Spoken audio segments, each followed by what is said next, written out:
Hey guys, welcome back to my channel. और welcome अगर आप नए हैं तो स्वागत है आपका मेरे चैनल पे मिस बायोटिक। अब आप सोच रहे होंगे कि मैंने एक वीडियो जो डाली थी उसमें मैंने मेडिकल चेकअप के बारे में कुछ बताया ही नहीं, क्योंकि वो वीडियो मैंने जल्दी में बनाई थी। और ये वीडियो भी वैसे मैं जल्दी में ही बना रही हूँ बिकॉज़ मेरी तबीयत बिल्कुल ठीक नहीं है। बट मैंने सोचा कि ये वीडियो आप लोगों के लिए हेल्पफुल रहेगी, इसलिए बना देती हूँ। अगर आपने मेरी पिछली वीडियो नहीं देखी है तो उससे भी ज़रूर देख लीजिएगा। उसमें मैंने इंटरव्यू और सीबीटी के बारे में बातें की हैं। अब मैं बात कर रही हूँ मेडिकल की। तो मेडिकल चेकअप में बहुत सारे प्रोसीजर्स हैं। हाइट वेट तो होता है, ये जो सबको पता है। अब इसके अलावा क्या क्या होता है ये मैं आपको बताने वाली हूँ। तो आपका पहली बात तो आँखें जो होती हैं वो चेक की जाएंगी और उन्हें डायलेट भी किया जाएगा। तो आँखों की जांच के लिए आपको चीज़ें पढ़वाई जाएगी, मतलब नंबर्स पढ़वाए जाएंगे और कलर ब्लाइंडनेस भी चेक किया जाएगा। और एक ENT करके जो है चेकअप, उस वो कानों के लिए और तीत के लिए है, तो वो भी होगा। और अलग से एक डेंटल भी होगा जिसमें आपके दांत को काउंट किया जाएगा कि आपके दांत कितने हैं। और हियरिंग टेस्ट में वो आपको दूर रह के आपसे पूछेंगे कि वो क्या बोल रहे हैं, वो विस्पर करेंगे और आपको सुनना होगा। वो आपको पता चल जाएगा, वो बहुत ईजी है। अगर आपके कान सही होंगे तो आपको सब कुछ सुनाई दे जाएगा। और दूसरी चीज़ अब इसमें जो है वो आता है कि आपका जो होता है ब्लड टेस्ट तो नॉर्मली होगा ही, सबको पता है। बट आपका साथ में यूरिन टेस्ट भी होगा, तो आपको पानी पीते रहना चाहिए। और अल्ट्रासाउंड भी होगा, इसके लिए भी आपको पानी पीते ही रहना चाहिए। तो अल्ट्रासाउंड में आपका अल्ट्रासाउंड होगा, आपका एक्सरे भी होगा और ECG भी होगा। और आपको गायनोकोलॉजिस्ट भी देखेंगे। तो इसलिए अगर आपका वेजाइनल पार्ट क्लीन नहीं है और आपको थोड़ा वो क्लीन रखना चाहिए अगर आप मतलब जा रहे हैं मेडिकल के लिए, क्योंकि वो आपको पूरा नेकेड देखेंगे। और आपका सर्जिकल टेस्ट भी होता है कि आपकी कोई सर्जरी वगैरह तो नहीं हुई थी। तो आपको कम से कम 2 बार तो अपने पूरे कपड़े रिमूव करने पड़ेंगे, एक एक्सरे के टाइम पे और एक गायनेकोलॉजिस्ट के टाइम पे आपको पैंट रिमूव करनी पड़ेगी। और सर्जिकल टाइम पे आपको एक गाउन दे दिया जाएगा, वो आपको पहनना होगा।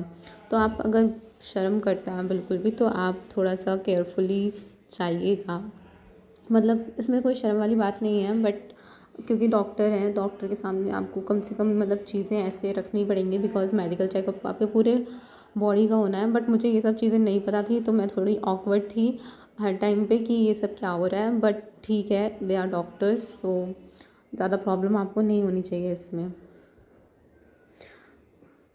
और इसके अलावा आपका होता है बीपी का टेस्ट। तो आपका बीपी, आपका हीमोग्लोबिन वगैरह आपके ब्लड में, और गॉल ब्लैडर वगैरह भी किसी के में जो मेडिकली अनफिट थे उनका रीज़न्स मैं आपको बता देती हूँ, क्योंकि इतने प्रोसीजर तो मैंने बता दिए। मैं एक बार और रिपीट कर देती हूँ कौन कौन से प्रोसीजर थे। पहले तो आइज़ था, आइज़ को देखेंगे, कलर ब्लाइंडनेस और पावर दोनों चेक करेंगे। अगर आपको चश्मे लगे हैं तो इसमें कोई दिक्कत की बात नहीं है, ज़्यादा आंखें ख़राब नहीं होनी चाहिए, बाकी चश्मे लगे हैं तो कोई दिक्कत नहीं है। दूसरी चीज़ ENT, आपको अपने ईयर की जो वैक्स है वो रिमूव करके ही जाना चाहिए, क्योंकि वहाँ पे जाके अगर आपके ईयर को वो देख ही ना पाएँ तो फिर वो प्रॉब्लम की बात है। वो आपको फिर वो टेस्ट नहीं कर पाएंगे, वो आपको दोबारा बोल देंगे कि ईयर की वैक्स निकाल के आइए। तो ENT में ईयर की वैक्स ज़रूर निकाल के जाइएगा। और दूसरी चीज़, दांत भी साफ़ करके ही जाइएगा, क्योंकि वो आपके दांत भी देखेंगे। और तीसरी चीज़ अल्ट्रासाउंड है और ब्लड टेस्ट है, यूरिन टेस्ट है, एक्सरे है। ECG में आपको थोड़ा सा ऑकवर्ड फील होगा, लेकिन ECG भी है। और ब्लड प्रेशर टेस्ट है। सर्जिकल में आपको अगर आपके अगर आपके नी लॉक होते हैं, नी लॉक मतलब अगर आप सीधे खड़े होते हैं और आपकी जो दोनों नीज़ है वो आपस में टच करती हैं तो वो आपको अनफिट कर देंगे। तो आप अपनी नीज़ को देख के जाइएगा। और वो आपके बैक को छू के सारे वर्टिब्रीज भी चेक करेंगे कि आपकी सारी वर्टिब्रीज हैं कि नहीं। अगर आपकी एक्स्ट्रा या कम होंगी तो भी वो आपको अनफिट कर देंगे। और ऐसी चीज़ें हैं, अगर आपका एक्सरे में भी कुछ निकला तो वो भी अनफिट कर देंगे। तो ऐसा नहीं है कि सिर्फ हीमोग्लोबिन, हाइट, वेट, ये सब चीज़ें हैं। अब इसमें देखिए मेरे बैच में लोगों का क्या क्या अनफिट आया था। मेरे बैच में लोगों का बहुत कुछ अनफिट आया था, जैसे कि ज़्यादातर लोगों का आया था हीमोग्लोबिन कम होना, एनीमिया। तो आपको मैं एडवाइस दूंगी कि आप अपना हीमोग्लोबिन ठीक रखने के लिए एप्पल खाते रहिएगा। और आयरन की कैप्सूल की ज़रूरत पड़े तो आयरन की कैप्सूल्स भी खा सकते हैं आप। और दूसरी चीज़, अगर उन दो लोगों का वेट ज़्यादा हो रहा था और अंडर वेट तो बहुत कम लोग थे, पर वेट ज़्यादा वाले लोग बहुत थे। तो अगर आप ओवर वेट हैं तो कोई इसमें टेंशन की बात नहीं है, क्योंकि आप दोबारा अपील कर सकते हैं। अगले दिन आपको एक फॉर्म दे दिया जाएगा, वो आपको SBI के पास जाके उसको वेरीफाई करवाना है और उसके बाद फिर आपको RTR में भेज दिया जाएगा। फिर आप RTR में अपना चेकअप करवा के दोबारा भेज सकते हैं। मतलब ऐसी चीज़ें हैं। नहीं तो अगर आपका ओवरवेट है तो आपको 40 दिन का वक्त दिया जाएगा, जिससे आप रीअप्लाई कर सकते हैं दोबारा से। तो ये सारी चीज़ें हैं जो हम लोगों के में आई थी। और कुछ लोगों की जो थी वो गॉल ब्लैडर में भी किसी को दिक्कत थी, किसी का cervical rib, bilateral cervical rib था, जिसमें कि रिप्स जो थी वो बायलेटरल थी, मतलब कि एक रिप एक्स्ट्रा थी। ऐसी ऐसी चीज़ें भी थी जो कि परमानेंट भी थी। तो परमानेंट चीज़ों का कोई वो तो होता नहीं है, बट फिर भी आप अपील कर सकते हैं आगे चल के। और किसी को जो दिक्कत थी वो, किसी को थायराइड की दिक्कत भी थी और किसी को डायबिटीज़ की भी दिक्कत थी। तो अगर आपको ये सभी भी हैं तो आप थोड़ा सा सोच समझ के ही जाइएगा। और इसलिए लोगों को अनफिट किया गया है। बट आप अगले दिन अपील कर सकते हैं, जैसे कि मैंने बताया।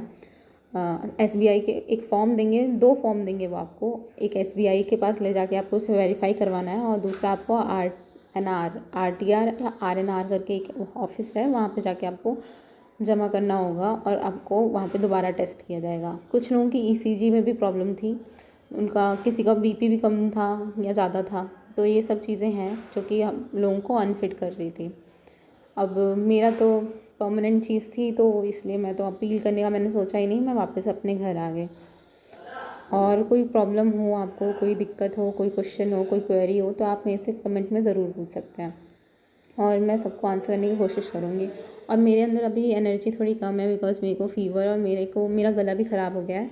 अगर आपने मेरी पिछली वीडियो देखी होगी तो मैं ऐसे बिल्कुल भी नहीं बोलती हूँ।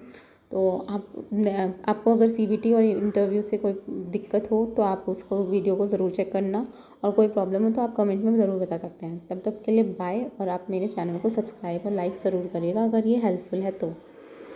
Thank you.